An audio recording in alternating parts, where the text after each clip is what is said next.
What my dear friend you are? Aha. Ahono eta ahono mema ha sei. Ene e ba kora intimi nante. Ne ni ma adwobi sei wai obi ofi boki na eba na komade no. O hono wa fam sei ya odo nan kokoro miti na beye na de me koshira ne bia tuma ya tunya de sra so pe 2 days na no apai. So ala say ade da sai pompa duru we da hoi pompa hono na de so guska kra bi de hono de sra so pe no abepai onyame acha ade o nsi ya hu yeah so ala say matiase onyame acha ade ye woni pa bi wo mutinwi esi o msoso enyam di ya moma a pie tintinti a nwini wa chiri no ye obi wa ne tin ayi wig na hu na mane me se me be di presenter weeks na me di kan abande se me ya chiri bi mana oba bia monitri oba bia monitri ma ba ma bia koso mra fam na se wig na di boy ti kra na koso e na me se me be di presenter e ma bebreti ho tutu o manim pa wa wo hwa me a wuti ho akuku me pa to tie me boa obi wose papa me so dai na metinwi obi yimiti ade ti mi so metinwi na tutu abra wosam yawo so wo dan ye yiwuti ti mo so bai waje week tu na de wo ye bone ya metu week da week ni tu oni pemtu akwani ode ahama bomu ha de ama bomu ha na ebutu sise shine ni ti kra ne ye ntimi ntu me ba cha wo hia se obe na ne wax bi anaju 12 bia na de asra uti ho se mo nsan be fa kwa didi mu ntimi nye okay so that say se mo nsan be fa kwa didi uti mu ntimi nye hwe ma bebre obe hia am o nsu o omu obi ti nwa no mu nsu wo mo de awon ni mu hu o fa kwa di trasanto me na me ka kire o debe bi se de santo no hu ni sen ai to bi kodama no su hu ni nua ba ti nwa no owu no osu wo su oni pe bi awhwe me awtiri ho wo sa problem na nso oben na nso onim na nso oben onim na nso oben tutu da be ma na wa pom ho ama wonim aye ahatuntum ahakoko aha black aha green kwa hu bi da me said that thank you but I call in crime memo he do ho come on if you gbege bi e oh hi abaye jewa tine nso oben for mu ntie me we di for seven me medi watem yo me be ka no kra kire o asem na ye ka kope anka atwede na fofra wi na fasra so be yini nyina afu oni ma oni ma efe na nso oben obi ma ka o kasa ni wana e bia na o muti enka kasa na o da bi nyema wi e gam keke sani baba okay enti misira o hwe me utie me o hwe me abakosia ya o mema bi wo ha one ne yere kontokora beda ho onda be no ba no so da mpaso na 1 year 2 years ni me pa cho aya ya mense ade esa obi wo hu one da pa no abubu atu atwe no we woni be bi afie we me da me kam me nya sifim kap ma fa de akotumi dem me pa cho tie me fa bi to ohoho enkasa bi ukuna ba sora bada dem wow o de ukasa wi pe fato ukuna ba sora bada dem ya won kwala bebre ho akosi onse du anaja no wakam kai na se bi ho o se o kodi agro na ode soda ye kodi di agro na ode soda ye oni agro bi amfa soda ye obi na tata no sunsum na kra ko hu ade a wompe e se obo ba ho kra ho ban wo ye nipa kristo ni ati asase so abo ho ban memo bi mfa oba kra nya hanam hwenyansa wati mfa o data nhwe ma nufu akese de se ma no won se mema no munya data mo fa anya hwe nufu na na mo de hwe ntunyame ye na dom no konya brezia ibia ehepu ya lie da ho ibia o de tent o ye ni tent se kokunte ye de ko koton na ewusisi ya so be hwe na o de tanyina ahye na wakoto na ahye na koto anajo da na ejenjen ni so na kekemu a me pa cho unni nkwasesem ye wadi nkwasiasem nufuo na unya mmia no nufuo so de wotumi o unya bi so no mu no nufuo wotumi otumfo te kokos na pia wo na mani sa se bia buru se bia nya na aya wo tanom obi ano Catholic bishop so for penny mesra otwinufu difo akwesi Eric oh toboase me papa men so tab me pacho otwinufu me boa thank you waje atum hwe nana kufu ado wo de wo soku ya ma me Rebecca too much onom afedwo mama onom hwe je kufu akora sezi ai oluman kra wo da sotwe Ghana asofo nyina mu twi nufu nufu wo tumi no ukọ Bible mu kra nufu quotation mu kra buru 30 o kan Proverbs 19:5 na what say sweet after milk na che se ni nufu yiri nufu wadi dia wie no eno na sweet after milk na ye kan difo akosi Eric onom me twi nufu me twi ano de biana sempesa me de so da ya na metumi nom o pese hu niema hwade asema me kan asem kase nana wa ema na obeso da ya na obi num nufu na nyenku o so wo ye na o makwala nufu odayim obi se na mawo na me be fie be pacho ohia waxi we ohia kotokro ko papa enye obeso da ni num nufu da e boni eye bon at the boni kra e won so wo e won so boni o physical life ana me na me ka kire wo awade de awade awo de awo nya bi da okay ha inti wodi a wo ya ne se me pacho anya wei me pacho kope kurubu fafra fasra onufu no nyina achiwade kati no amonsafo mu no nufu mpe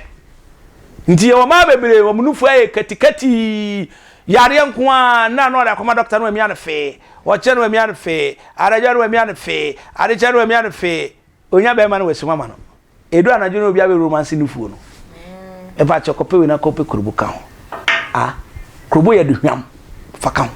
yam fra fasra ho hwe wo bi hwem sesia ne nufu sone nsuo ano no me na meka kire wo se anka akola wo se onum na anom no yonge wonyini ye wa wo hwem ya yonge be hye so be hwe obi no ayade no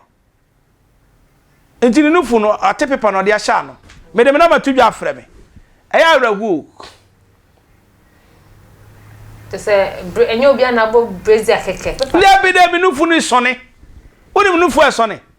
anadwunu ya nom ahoma nom nufu ni sa ema na omo so da mo yi nufu tenten no ahom be num nufu a bo so agimi ego abonten so no enem nufu na e showcase ena mo de Ghana she Ghana na e de cross na to mo de Yesu so atom fifi na mo de emia no afaso papa na efe oh na efe na tishense attention shamu de so disi hwan that is oh ba who say bibi na ebe Kristo say Yesu Kristo say ojina nufu ni ntem hallelujah amen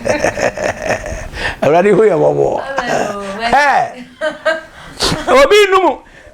numu nufu me pa chaw wo de achi se wanya hospital yare o a doctor for twese on wo de guru krata na no nya yie so for no kra twe feelings because on so miamia why na twe feelings na o miamia say ale bi o ma say and nufu the case ba ho a eze agro bi aba ho bi so ade ase order for what tie di for kwesi antwi me say me telephone number 0543 419160 me next line is 0553 404062 from me na yan kasunsum nsam na me moaw no nyame sunsum emra wo so hwade enko wani menche me na menchire bebre me kire kakra bi na ma adofo bi ne ahwefo bi atimi adan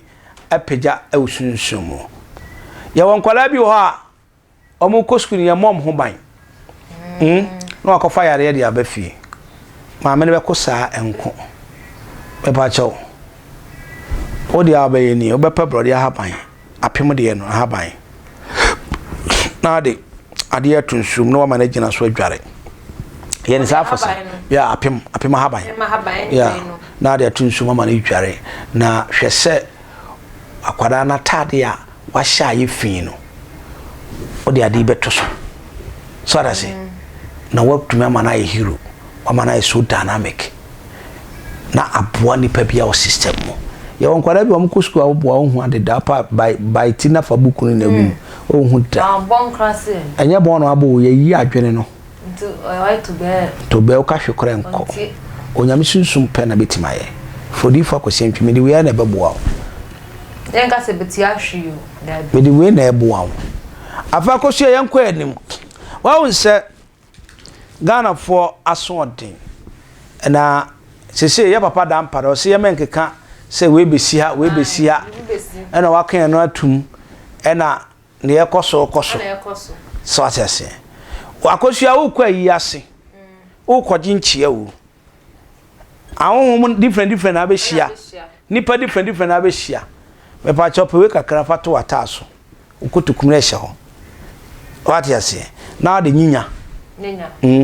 nyinya ya anyway what the frana posa won sem se ya wiwi na akwa yi na se papa so mambi wana be maobi de yesi me bubu anka me bedu ha nse onye duru ha wa kire mi nko ande yesi me bubu anka me bedu ha onye akire so what ase nti obi obechia obi okita ani boni okita ho boni a wontimi nchia won so wontimi mfa wonhira kana fo so ni nchia nya covid na ba ya obi timi chia no achia left no achia right no de nan kra boni nan na ekoso honhum atini pa no nim no obi ka cha kompese obeja wonsem sa no okita wonsem kokomotisu utumi okay fa nhira okay so ade ase nti wudi we ni nyinya no posan se na wonsem na fi odi asra wonsem nyina wi a wo kɔ no chia wo se ye bema mu aduru na aba yi na se na wo nkwa yi asesa mu nye duru ko gina sa obi afa nhira no de kɔ so ade ase nti mani gi muslim fo ono nipa no so bibiri no abedin samfo yi na se wo mu ya na se mfa na nkɔ ne atonyum la ne de ne kɔ so ade ase makwa yi na se aba no kana tete ya papa no wo se wabudi abetu fi ne mfimfin ayi ne kɔ so no no budi abetu fi ne mfimfin so won fi me betim on timu kan right side sa ne de ato adwira so woni madwira dabi o ye nkra kwala fa onsem hunu kɔ na ye de ato so ye de to so a afa yi na se obi babi abre watie bo so si wona da ne nkyɛn wo de dubɔne da ba wo de ne bɔne da ba yi na se a wontimi wura ho ade bi ade ba bia no beja ya wontafo ye pese ye bɔ matrase we ani asesegwa ani ye de bɔ matrase okay wa mfa nya ma wo ma me na wontafo nye skada nti o ma me fo be ba wontafo nso ahokyere ntafo nso ye lock me pe bia manya mi skills bia menya bia na se menya bi na se me de kwentu kwan kwan ne nye nti e ba pe ne be se na suwa mi suye because ntafo style no ni yedin ntafo style ni yedin nature man po ka se ntafo style ni yedin na ni yedin ntafo ni style ni yedin se wo to bo ase wo shanti me pesa me cho nyama kwa chise wa esa wo de be ha adwen so enti sunsum ni in spiritual way no ye wade bi bebre ho a enu kwa se kristofo yeye okay obesua de na ne tinawu a we wo de sa emo ro wan fegu chance na fato so se keke na wo ne bedroom emuna ayen raw one na da so na wo ne bedroom ne mpa ho na wo to refresh his mind what do you say so like unya ne a emo ne se mu so de na de afrankuto na de sra kwada nkuna na de afrankuto na de sra kwada emo na omebu no muhihye omu ye we emo na wo piepie bi hye ne ma wo ana nwa sili ne sa no emma na wo yes enti wo de frankuto a na ba ko pebbo wa kwala ne bowa ade be ye onto kwa bontin ko diagora kwala ne ya wo fresh ne be ma wo de sra ne nsem de sra ne na mu ne bibia no gina ho aketibu wo de onto ko bontin ko din se for 2 blue woni so be chiu onye se pini sa enti spiritual no Nyankopon bless Ghana ye de ehunu se mo na ye ne keke ye de ehunu se mo na ye den aye ne keke okay by spiritually no sunsumo no Nyankopon de tumi ahye mo so what you say aha enti enena ma be pia no onyame na ama be kire enti obi bia wo hwemi wa akopɛ bi na ye efi ne ko efifi o dan ho a hwɛ sɛ wo ye dɛ wo nye ne basabasa yeah apa ayi bi eni ho disadvantage sɛ bia se ba ko no o kire ye no sɛ papa na na bɔne or there be where the any bonus any bad side be a you have a good side so what I say a case ya ebia we soja ni na wo aban mu so what I say ebia won say aban mu adwuma no mo to tom hunro ebi wo ha ebi position ti na obi ku obi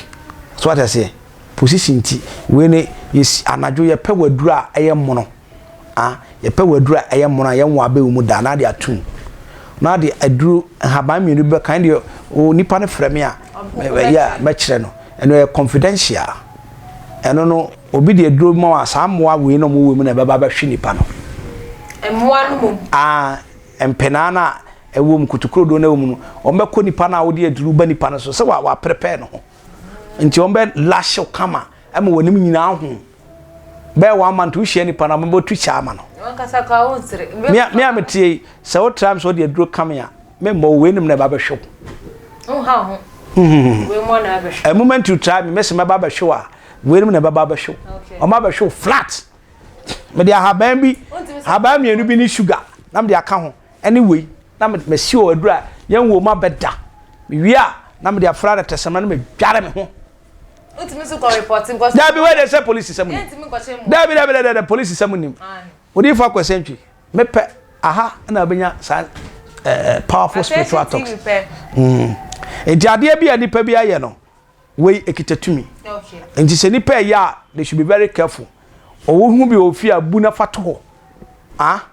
Uhu bi. Na pese okay, we police ni we soldier na pese unya spiritual bambo. Bambo we teacher ni we say who so nipa bia we bia wo so hia bibi no wo pese bambo hwe ade ya ne se we Kristo no bi dey apetition 50 pesos ngosia ba kwa bo bia na nya ya pa so ra se obi timi dwane no nim ne atimi mu ene me kwa asora ba tweme o zo na oda ya na chechewi mu bon ho ban menu aba bon ho ban frodi fo akwasiantwi ewo number we 0543 41 91 60 frame na yeni nkomo na menche osunsumo bambo obi ti abrochi omo de ahonhom na edi nachi okopa adwuma kro onya adwuma frame yenye bi ne yemfa melu yemfa ma DHL ne yemfa mrew fedware na ohun ye den enye hu ofi abefom soro won so ye guy wo ye premier ni wodi ache say omo fa hwem hwade we da o me de brofre na ba no se me dry no na me de gum sei na me de to awia so within 20-30 minutes se me de ahwehwe so agya beto so what I say enti no onyame sunsum ewo ho nature ewo ho we are not talking about say comfort na abosum ne bia no we are talking about nature the red nature we ntina aya me mass na manfo afeme because when him say me wo authentic things bia when I bring it out it will help a lot of people onyame sunsum ni ahoden ensa ne mre de pa bia so ne ya me kan say me manager yakọ obofo papa na afia so asiniga so me ma ohede na me chia Ghana asofo papa nyina enya asofo ntefre asofo a womo no omo ho yam desa akokono onyame hu ommobo na omra won sra bem afi Ghana asofo papa ni nyina obi ansore na de sam yenya adwuma enhote yenya adwuma enhote ebusiafo ere nkwanta na iso ebisa aha ana yedi besi metne mu edema obofo Michael na me de faso so amane hyede ebisa ne papa atofom